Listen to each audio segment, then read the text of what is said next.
Hello সবাইকে, good morning. সবাই কেমন আছো? আশা করি তোমরা অনেক ভালো আছো, আর আমিও বেশ ভালো আছি। আজকে একদম ভোরবেলা উঠেছিলাম, 4টে বাজে তখন উঠেছিলাম, কেননা তোমাদের দাদাভাই আজকে 5:30 ট্রেনের ডিউটিতে গেল। ডিউটি এখন হচ্ছে না, ওই ইয়োগা সেন্টারে আর কি যেতে হচ্ছে।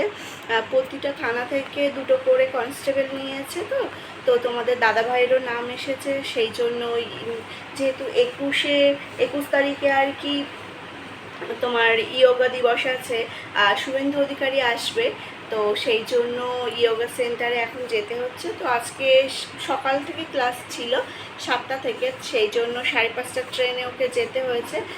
একটু তাড়াতাড়ি গিয়েছে, আগে হচ্ছে একটু দরকার আছে ওর একজনের সাথে, দরকার মিটিয়ে তারপরে আর কি যাবে ওখানে। এখন আর রেগুলার ওই ডিউটিটা হচ্ছে না, এই কটা দিন আর কি 21 তারিখ পর্যন্ত এমনই হবে। আর 2 ঘন্টা করে ক্লাস হবে, তারপরে আর প্রতিদিনই বাড়ি চলে আসছে। তো আজকে ও উঠেছে, এবার ওর সাথে সাথে আমিও উঠেছি, কেননা একটু চাটা করে দিতে হবে। এবার ও তো কিছুই খায় না সকালবেলা, এতবার বললাম, তা দেখি কিছুই খেলো না, তবু এমনি গুছিয়ে দিতে আর কি উঠেছিলাম। তখন অনেক বাজে, আর এখন এই তো 5:30 বাজতে যায়, 5:20 হয়েছে। তো যাই হোক, ও বেরিয়ে গেল আর আমিও ঘরে আসলাম, সব কিছু কাজকর্ম করব। ও আমাকে বলছে যে যাও গিয়ে শুয়ে পড়ো, তো এখন আর শোবো না, ভালো লাগছে না, রৌদ্র উঠে গিয়েছে, একেবারে দুপুরবেলা ঘুমিয়ে নেব। তো ভিডিওটা তোমরা দেখতে থাকো, আর আমার ভিডিও ভালো লাগলে অবশ্যই লাইক কমেন্ট করো, সাবস্ক্রাইব করে আমার পাশে থেকো। তো চলো, সবার প্রথম কাজ বিছানা গোছানো। বিছানা না গুছিয়ে ঘর ঝাড় দেওয়াও যাবে না, প্লাস হচ্ছে মোছাও যাবে না। আর বিছানাটা না খুব একটা বেশি হচ্ছে মানে হয়ে যায় না, ঘটোমটো হয়ে যায় না। আগে যেমন একদম বিছানার চাদর গুটিয়ে এক সাইডে চলে যেত, সেরকমটা হয় না। ওই জবে থেকে আর কি 4 কোনায় গিট মেরে দিয়েছি, মানে ওইটা জবে থেকে ফলো করেছি, তবে থেকে দেখি খুব একটা বেশি প্রবলেম হয় না। টানা 3 দিন পর আমি বিছানাটা একটু মানে ঠিকঠাক করে দিচ্ছি, তা মানে একটু গুটিয়ে গুটিয়ে গিয়েছে। 1 সপ্তাহ একদম পুরোপুরি ঠিকঠাকই থাকে, মাঝে মাঝে 1-2 দিন একটু টেনে দিলে কোনো সমস্যা হয় না।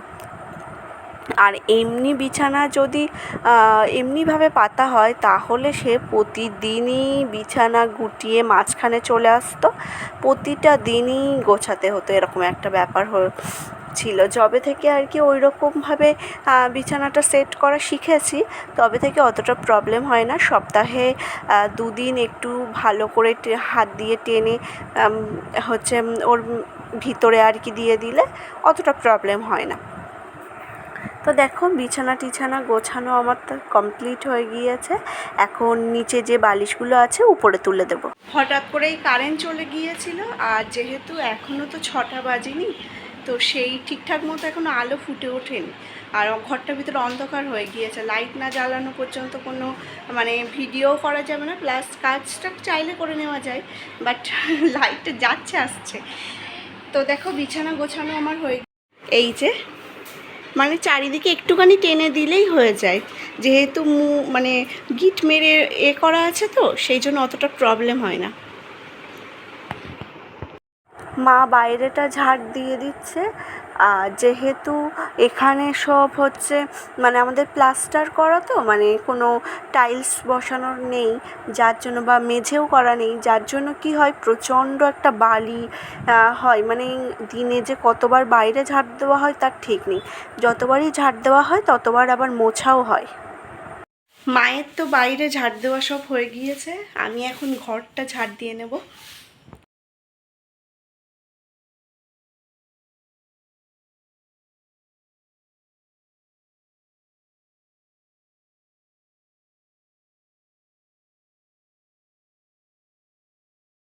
আমি ঘরটা ঝাড় দিয়ে দিচ্ছি, মানে মেনলি আমি আমার ঘরটাই ঝাড় দেওয়া মোছা এইটাই বেশি করি। ওই ঘর বাইরে বেশিরভাগ দিন মাই করে নেয়, খুব একটা আমার করতে হয় না, তবে খুব রেয়ার, খুবই কম যেটা হচ্ছে আমি করি আর কি, ওই ঘরে ঝাড় দেওয়া বা মোছা।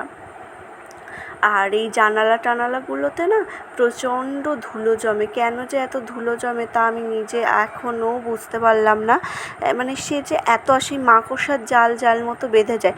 আমি কিন্তু প্রতিদিনই প্রায় ঝাড় দেওয়ার সময় ভালো করে ঝেড়ে নিই, তারপরেও কেন যে এরকম হয় তা মানে ভগবানই সে জানে যে কেন এমন হয়।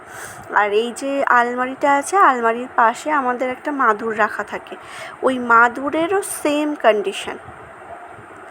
মানে মাদুরেরও হচ্ছে নিচে হচ্ছে মাকড়সার জাল মতো বেঁধে যায়। যাই হোক, দেখো ঘর ঝাড় দিয়ে আমি ঘরটা ভালো করে মুছে নিচ্ছি। আর আমি না মোছার সময় যেহেতু খাটের তলায় হাত দিয়ে মোছা যাবে না, আর এখন তো সবারই বাড়িতে লাঠিটা হয়ে প্রচণ্ড সুবিধা হয়েছে। আমি বসে যতটা দূর হাত যায় আমি সেইভাবেই ভালো করে একদম মুছে নিই। এই যে দেখো, সেই অনেকবার করে স্নান করা হয় তো, আর বারবার নাইটি পাল্টানো, তারপরে গামছা সব রাতের বেলা তো আর উপরে দেওয়া যায় না, সেই জন্য ঘরের মধ্যেই দেই রাতের বেলা। আর সকাল হয়ে গিয়েছে যখন উপরে এসে দিয়ে দিই। এবার রৌদ্র মানে জামা কাপড়ে না পেলে না, ভিজে জামা কাপড়ে কেমন একটা বাজে গন্ধ হয়ে যায়। তো চলো, সকালের পরিবেশটা বেশ মনোরম। মানে এখনও রৌদ্র ওঠেনি তো, সেই জন্য ভালো লাগছে, এরপরে আর ভালো লাগবে না। সেই একেবারে যতক্ষণ না হচ্ছে তোমার রৌদ্র না কমবে, বিকেল না পড়বে, ততক্ষণ তো ছাদের উপরে আসাই যাবে না। উপরের ঘর বন্ধ, কেননা হচ্ছে কালকার বাবা উপরে ঘুমায়নি, রাতে নিচেই ঘুমিয়েছিল, সেই জন্য দরজা খোলা হয়নি, দরজাটা বন্ধ আছে। আর এই ভালো করে পেপার টেপার না দিলে না কি হয়, হুটহাট বৃষ্টি আসছে তো দরজাটায় জল লেগে যাবে। আর যেহেতু এখনও আমাদের সিঁড়ির ঘর এই সাইডে ঘরটার বাকি আছে করতে, বাথরুম, তো সেই জন্য এখনও এর উপরে আর সামসেট করা হয়নি।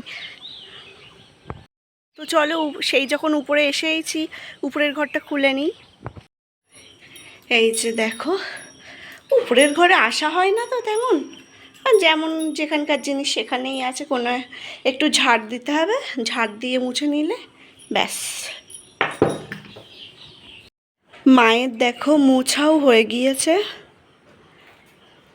যেহেতু এগুলো শুধু প্লাস্টার করা তো সেই জন্য একদম জল দিয়ে ভালো করে মুছে নিলেও সাথে সাথে টেনে যায়, অসুবিধা হয় না। ওই যে বললাম মা ঝাড় দিয়ে একদম মুছে নেয়, মানে সেই গ্রামের বাড়িতে উঠোনে গোবর দেওয়া যেরকমভাবে হয় না, মা সেইভাবেই জল ঢেলে ন্যাতা দিয়ে এরকম করে টেনে টেনে নেয়। আর দেখো কলে এখনও বাসন ভর্তি হয়ে আছে, তো আমি মাছ দিয়ে বসবো ঠিক করেছি, মা এমন সময় ডাকছে। আর তোমাদের ফুলগুলো দেখাই, যেহেতু আজকে অনেক ভোরবেলা উঠেছি তো ফুলগুলো এখনও মানে বুজে অবস্থাতে আছে, এখনও খুলিনি ঠিকঠাক মতো আর কি, ফোটেনি। এখানে দেখো মা বললো তোর মাজতে হবে না, আমি মেজে নিচ্ছি, তুই ধুয়ে স্নান করে নিস। তাই মা একেবারে বাসনগুলো মেজে নিচ্ছে আর আমি ধুয়ে স্নান করে নেব। এর মধ্যে দেখো মানে 1 ঘন্টা হয়ে গিয়েছে আর ফুলগুলো বেশ ভালো করে ফুটে গিয়েছে। দাঁড়াও তোমাদের জুম করে দেখাই। এখানে দেখো কিছুক্ষণ 1 ঘন্টা আগেও কিন্তু এতটা বেশ ফোটা অবস্থায় ছিল না। তো দেখো আমার স্নান করা হয়ে গিয়েছে আর হচ্ছে ঠাকুরের চরণে ফুল দেওয়াও হয়ে গিয়েছে, দেখাই তোমাদের। এই যে দেখো মা, তারা মা আর কৃষ্ণ দাদা, বৌদি সবার চরণে ফুল দেওয়া হয়ে গিয়েছে, ওই ঘরে সিংহাসনেও দেওয়া হয়ে গিয়েছে। এই যে দুপুরের মেনু নিয়ে তোমাদের সামনে হাজির হলাম। দুপুরের মেনুতে খুবই সিম্পল ছিল, দেখো উচ্ছে সেদ্ধ ছিল, যেটা তোমাদের দাদাভাই একদমই খায় না, আমি খেয়েছি। তারপরে আলু ভাজা ছিল, মাছ ভাজা, আর মাছ দিয়ে আলু, বেগুন, তারপরে ঝিঙে সব কিছু দিয়ে একটা বেশ মাখা মাখা তরকারি, আর মাছের মাথা দিয়ে ডাল হয়েছিল, যেটা তোমাদের দাদাভাইয়ের খুব ফেভারিট। যাই হোক, খাওয়া দাওয়া করে আমরা ঘুমিয়ে পড়েছিলাম। ঘুম থেকে উঠে বেগুন ছিল, তাই একটু বেগুনি করেছি, বেগুনগুলো পাতলা করে কেটে নিয়ে ভালো করে ধুয়ে নিয়েছি। আর 1 কাপ বেসন আর অল্প একটু চালের গুঁড়ো, লবণ, হলুদ, লঙ্কার গুঁড়ো সব কিছু দিয়ে ভালো করে ব্যাটারটা মাখিয়ে নিয়েছি। মাখিয়ে নিয়ে কড়াই পরিমাণ মতো তেল দিয়ে এবার খুব ভালো করে ভেজে নেওয়ার পালা। বেশ ভালো হয়েছিল কিন্তু বেগুনিগুলো খেতে মচমচের মতো হয়েছিল চালের গুঁড়ো দেওয়ার ফলে। আর এই যে সন্ধেবেলার টিফিন করে তারপরে আমরা সবাই একটু রাস্তার দিকে গিয়েছিলাম। রাস্তায় বেশ ভালো হাওয়া ছিল। আমি, তোমাদের দাদাভাই, বাবা সবাই, মা আর যায়নি, মা শুয়েছিল। আর এই যে চারিদিকে খুলে যাচ্ছে এটা কিন্তু চালের গুঁড়োর কারণে, এটাতে ভয় পাওয়ার একদমই দরকার নেই। প্রথমে ভেবেছিলাম যে কি হচ্ছে ঠিক নেই, তা মা বলল চালের গুঁড়ো দেওয়া তো সেই জন্য। তো দেখো আজকের মতো ভিডিও তাহলে এই পর্যন্ত। সবাই ভালো থেকো, সুস্থ থেকো, দেখা হচ্ছে একটা নেক্সট ভিডিওতে। আর আমার ভিডিও ভালো লাগলে অবশ্যই অবশ্যই লাইক কমেন্ট করো, সাবস্ক্রাইব করে আমার পাশে থেকো। তো টাটা।